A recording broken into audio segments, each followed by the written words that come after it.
আপনি কি জানেন একটি গাছ লাগিয়েও জান্নাতের পথে সওয়াব অর্জন করা যায়?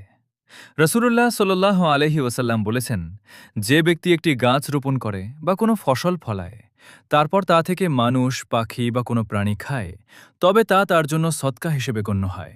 সহিহ বুখারী ও সহিহ মুসলিম। ভাবুন তো, আপনি আজ একটি গাছ লাগালেন। বহু বছর পরে কোনো পথচারী তার ছায়ায় বিশ্রাম নিল, কোনো ক্ষুধার্ত মানুষ তার ফল খেল, কোনো পাখি সেখানে বাসা বাঁধল। প্রতিটি উপকারের জন্য আল্লাহ আপনার আমলনামায় সওয়াব লিখতে থাকবেন।